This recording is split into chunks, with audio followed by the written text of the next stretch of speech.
ఇలా Jubilee selection జరుగుతూ ఉంది. అక్కడ కూడా పక్కా నియోజకవర్గాల యొక్క ఓట్లు నామోదు చేసుకుని ఉన్నారు. గత బీఆర్ఎస్ పాలనలో 10 ఏళ్ల పాలనలో అలాంటి ఓట్లు నామోదు చేసుకుని గెలుస్తూ వచ్చినారు. ఇవాళ 30% పైగా అక్కడ ఓట్లు కనబడట్లే. వారి స్థానే కూడా వేరేలతో ఓట్లు వేయించుకునే ప్రయత్నం చేస్తూ ఉన్నారు.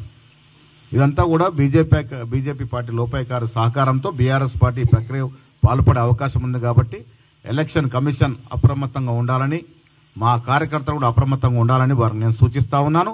రాహుల్ గాంధీ చేపట్టినటువంటి ఈ కార్యక్రమం నవంబర్ మాసంలో రాష్ట్రపతిని కలిసేటువంటి కార్యక్రమం ఉంటుంది.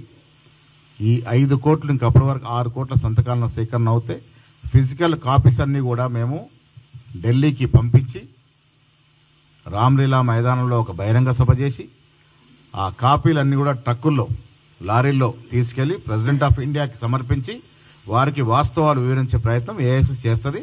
ఆ మార్చిలో ఖర్గే గారు రాహుల్ గాంధీ గారితో పాటు మా సీనియర్ నాయకులంతా పాల్గొంటారు. మేము మీకు కూడా విజ్ఞప్తి చేసేది, స్వాతంత్రం వచ్చిన తర్వాత అందరికీ ఓటు హక్కు ఒకటే. అది చాలా విలువైనది. ఓటు ద్వారానే ఈ దేశాన్ని పరిపాలించుకునే హక్కు పౌరుడికి ఉంది.